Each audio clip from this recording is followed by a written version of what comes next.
Here we go, we're back at it, gobbling 22 or 25 bushel wheat at 11 miles an hour. Using about 85% engine load. Sometimes it gets about 90, 95, but hovering around that 80s. If this were over 30 bushel, I'd be at 90, 95% engine load at this speed with this header. So that gives you kind of an idea what kind of performance this thing has. But the straw is still a little wet. It's got rain on yesterday. It's a little humid out, so it's not the easiest threshing out there. But it's sure impressive. You know, I've been thinking about it. It's been hovering right at 11 miles an hour, and it's telling me you need to go faster because the combine can take more. This field's pretty smooth. There's not a lot of rocks in it.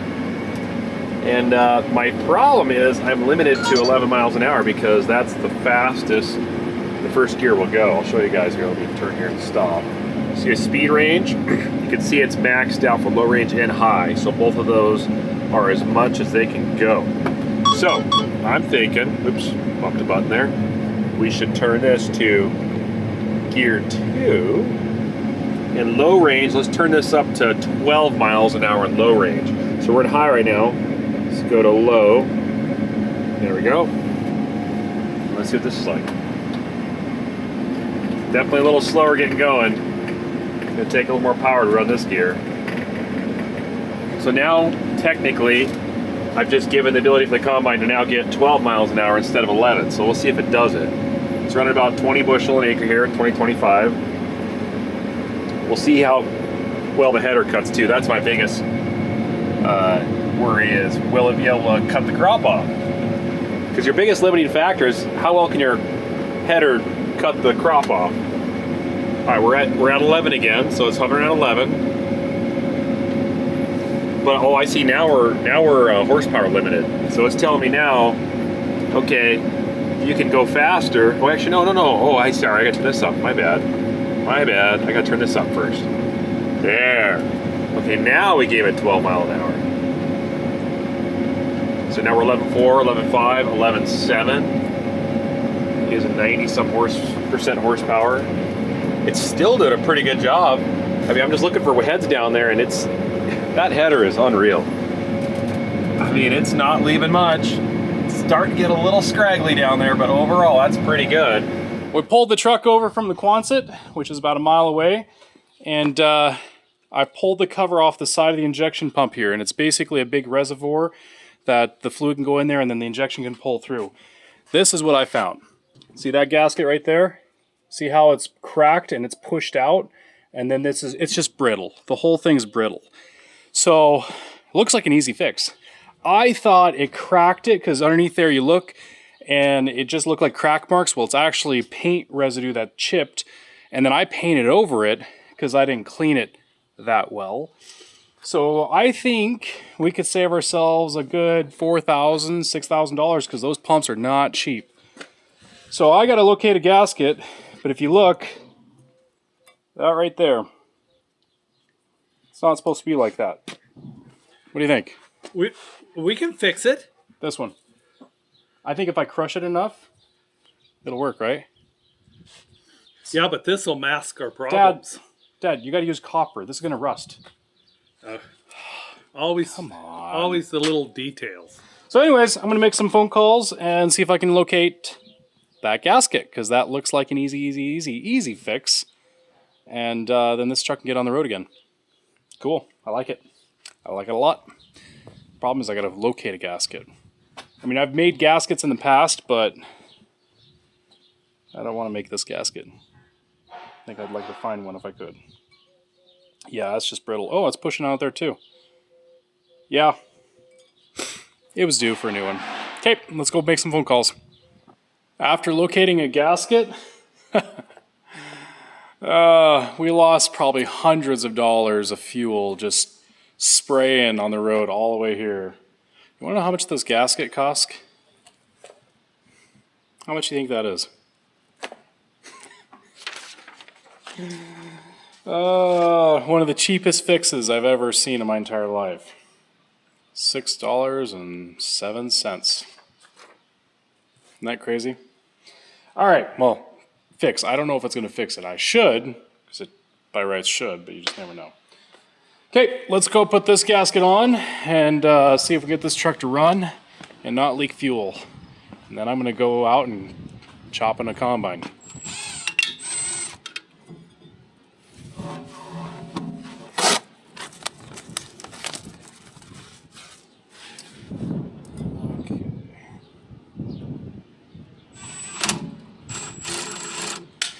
All right, let's see if this thing will start.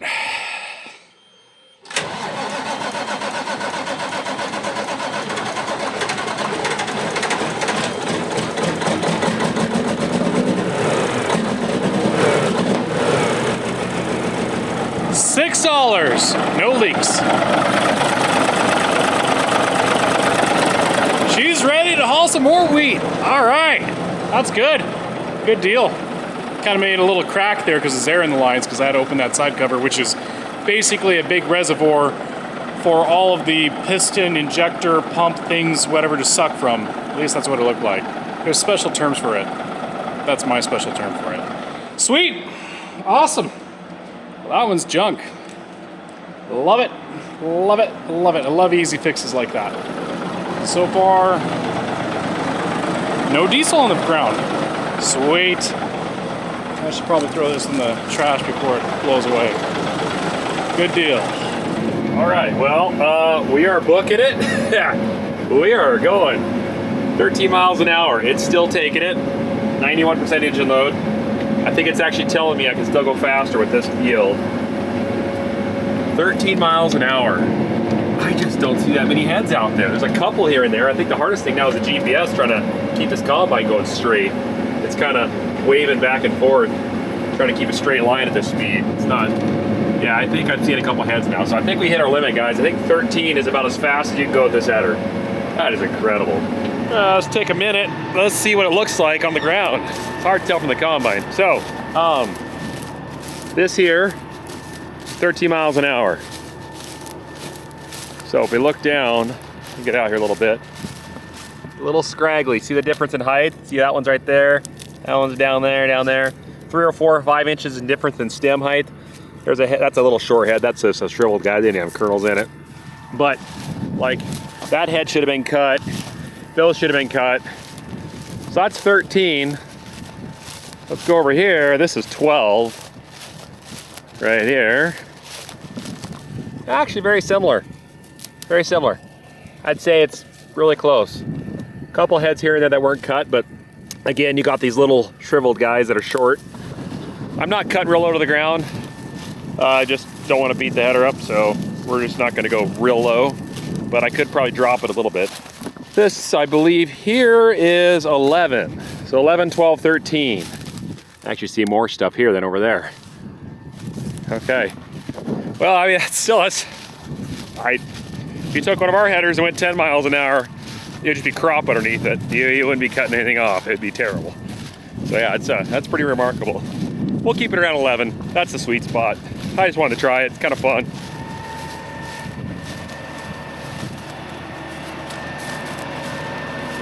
Now the combine, obviously, in this kind of weed isn't struggling at 12, 13 miles an hour. You know, still in 90% engine load. That's perfect to handle it all day. It's just, do you want to take a $150,000, $180,000 header and go 12, 13 miles an hour in a field where there could just be a exposed gas pipe, fence post, a rock that's submerged or something? If you happen to catch something of that header going that fast, it just fold it right around. It'd be a bad day. So that's, yeah, you run a risk pushing it like that. That's why I'm not pushing it. You got to be watching. If you got a questionable ground, that's fast. But if your ground's nice and smooth and don't have rocks and it's mellow and flat, go for it. Why not? Full speed ahead. And guess what? Look at his back. Just amazing. I might go south of us. It looks like it's gonna kind of slide that way, but I don't know. I think we're gonna get rained on again. Shut us down in the middle of the day. We've got, 100 acres left right here. So hopefully with all 3 machines running, we can hammer this out before that stops us. I should start naming these like hurricanes. I'm gonna call that one, let's call that one How about Alex? That one's Alex. Alex is going to come and say hi. Please, Alex, just not today. The other thing that's kind of going through my mind, just as a thought, so I don't forget it, is see those power lines right here? See those? They're pretty heavy-duty lines. There's a lot of wires on those. There's 1, 2, 3, 4, 5 wires on those. There's some juice flowing through that, okay? Well, this combine is a lot taller than the other combines. The other ones, we can go underneath it. There's some spots, I don't know. So I'm not gonna go under it. I'm gonna go alongside of it. We'll get kind of close. I'll get up to look at, kind of get an eye visual if I would clip it or not. But I think if I wasn't paying attention, I would touch one of those. So yeah, that's the thing you gotta pay attention to when you get a bigger piece of equipment in the field. There's obstacles in the field that normally you would never think twice about, but all of a sudden you're within range to break that personal space bubble. So we don't want to do that. That's a zappy one. Let's put a situation here. Storm's coming. I'm in this combine, and I need to get this crop in. I've got a little bit of time. What can I do to speed up things? Well, currently with our crop conditions, we're about maxed out with this combine, so there isn't a lot I can do. But let's just hypothetically say we had a 50 bushel wheat crop here. I can go into my harvest command settings here, strategy. See, I'm on performance. There's best grain quality, performance, maximum throughput, and fixed throughput. So I could go maximum throughput, go back, and now the combine's just going to open up all the parameters for all of it. It's going to say, hey, allow more cracked grain. Hey, allow more mog. Hey, more loss is okay. Whatever it takes, we're just trying to get crop into this combine as fast as we can. So, but because we're in this, don't need to do that, I'll stick back with performance. Best grain quality, clearly you're gonna have more losses, but your quality of your grain's gonna be really nice. Performance is just best ballpark all around. Here's how our sample's looking. A little bit on thresh kernels there. These kernels are small here. Test weight's gonna be light, so I'm curious to see what it ends up when I get it tested, but hopefully it's not feed wheat. I hope it's a little more than that. Well, yeah. There's probably still 4 or 5 feet to that wire. But I just don't feel like getting close to it. So let's just not do it. All right, 100% grain hopper tank cam's showing it's full. I want to show you guys something that's kind of cool about this. So the distance now, this auger's so long, 17-inch auger by the way, that even with this 50-foot header, I still have to leave quite a gap from the truck, which is good because it leaves room for a 61-foot header someday. But watch that spout when I hit the button. See that grain slide out right there? Do you see that? That little bit of grain right there. They've got it set up so just a little tiny grain that hangs in the spout, and when it tips down and dumps, that little bit drops before it starts running, and that gives you an idea where your grain's going to go. So if it lands over the back of the truck, you can have a chance to stop and say, "Oh, not positioned yet. I can pull this in and out." So pretty cool. But since I already did it, I don't think it's going to do it again. Yeah, and here she goes. So it lets you know you're safe. I want to show you guys something real quick. Just take a look at all the chaff on this thing. One right there. None up there. Stuffed right here. None on the axle. So this is, I don't know, 10 hours of running without cleaning this thing off. And that's all the chaff buildup there is. That airflow from up there is so strong, it just blasts the back of this. And you just don't have any residue buildup here, which is great. And it cuts the fire hazard down significantly. Our combine's only piles of chaff back that you gotta clean off every day. That's pretty good. Oh boy, all right, here we go. Starting to come down a little bit. I hope it doesn't do much. We'll find out. Yeah, that rain spout there, it's definitely gonna come over here. It's like a little, almost like a microburst right there out of that cloud. Just right there, but that's coming right to us. We are so close to being done though. We can't have less than 40 acres here.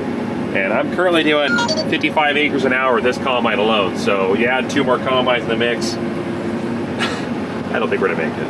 It's gonna be close. Well, it was fun. It was fun while it lasted, but there's no way now. Yeah, we're not gonna get it finished. It's close. Not gonna get it finished. Even my hopper cam's getting wet.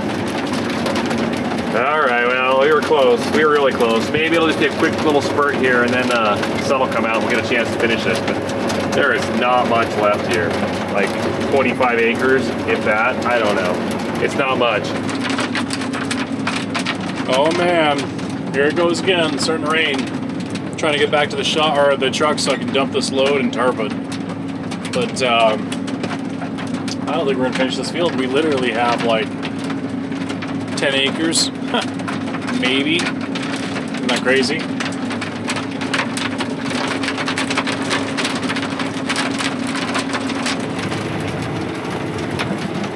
It's raining fairly heavy and a little bit of small ice pellets. The ground is getting kind of slick. Well, I'm thinking we might be able to come back in a couple hours and possibly finish this over here, at least get moved out of here. The little bit of loss we'll have by going through some wet weed, it won't be that catastrophic for just a couple acres. But right now it is too wet, so we gotta let it sit a bit. Let the sun hopefully come out and dry things out a little bit.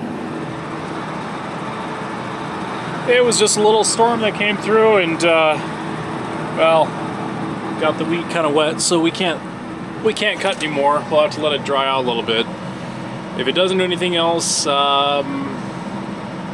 maybe in 2 hours, 3 hours, we can come back and try cutting on it again. We're literally this close to being done with this field over here. Oh well. But it's a little too muddy to get the trucks out of here. We'll just let them sit and then take the Fummins out of here. Go home. Do something else. And then we'll come back later. That's crazy. A little storm came through.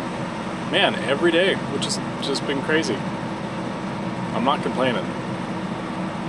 It's awesome. I love the moisture. It's crazy every day. Why couldn't we have had this earlier? Well, at least we're having it now.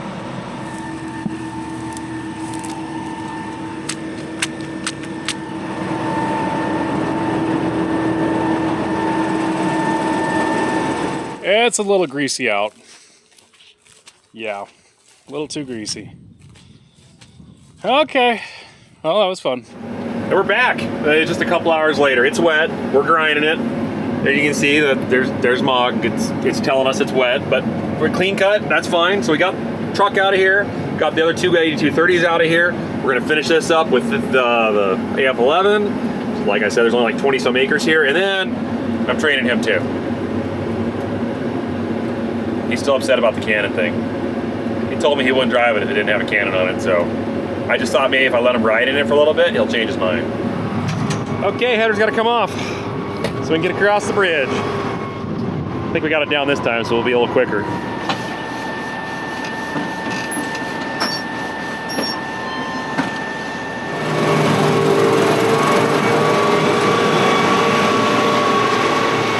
Just like that, we got the head back on. It's a lot quicker to go on than to come off, at least for us. So I just gotta get that beast there to put that inside the main frame there, close the lid, and go hit the field over with Dad.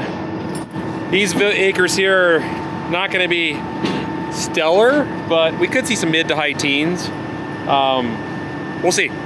There's still some good land left though, but I just got a feeling it's too green, and I don't know if we're gonna have this combine to run it through, so that might be a 230 job, but there's definitely some 30 bushel wheat still out there. It's just, it's a little green. I was hoping to get this in it, but I don't think it's ready in time. So we'll stick with this stuff, which could be upwards of 20 in areas. We'll find out. See this bottom down here? Water flows down here. This is just heavy weed. 112% engine load right here. It's also a little wet too, so it's having a hard time. Engine speed low. See that? I went into it kind of fast. What's the yield gonna go? Watch this.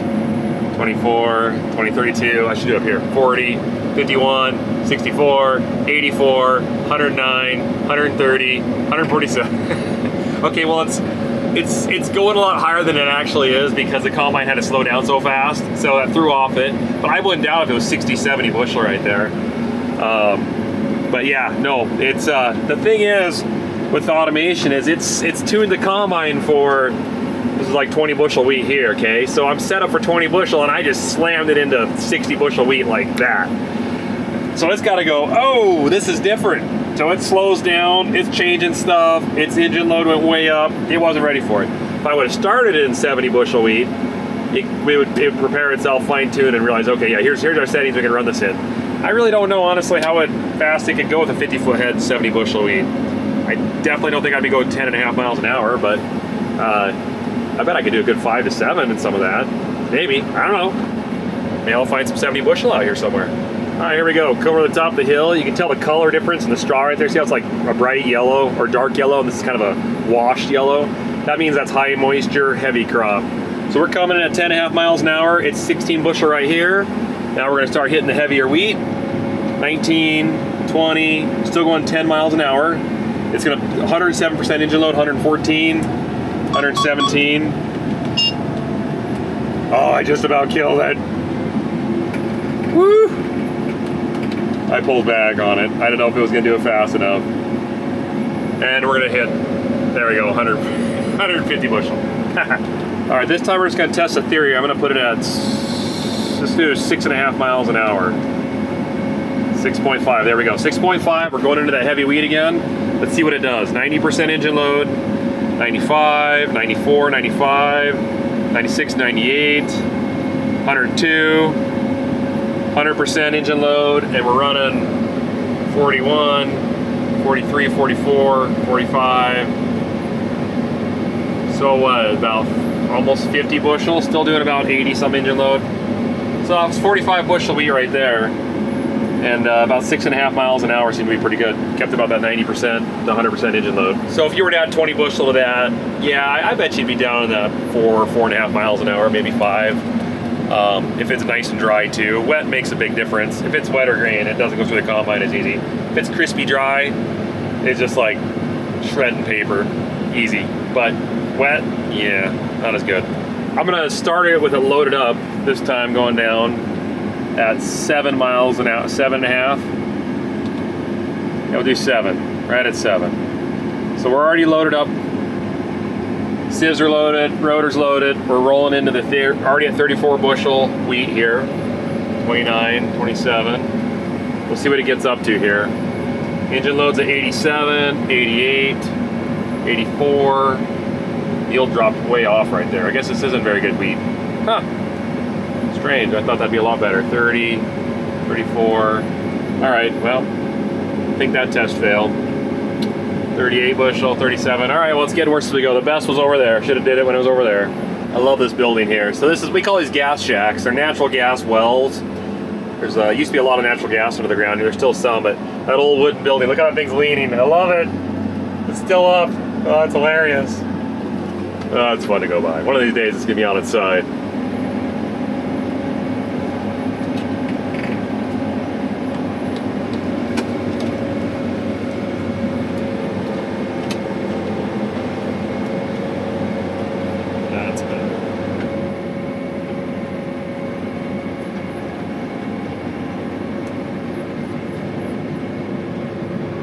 That's it for the night. That was a pretty good day, minus the rain and late start. I don't know, what did we get? 600 some acres done today? Really should be getting close to 800 with this combine running like it is, but that's like dark to dark, and we haven't been doing that yet because it's just been wet in the morning. So maybe we'll get a chance to do that tomorrow. We'll see. But big day ahead of us. And I think we're gonna get greened out because I think there's crops that they're just not ready yet. These ones are right on the edge, just right on the edge, just a little green, but they'll dry down in the bin. So, good night.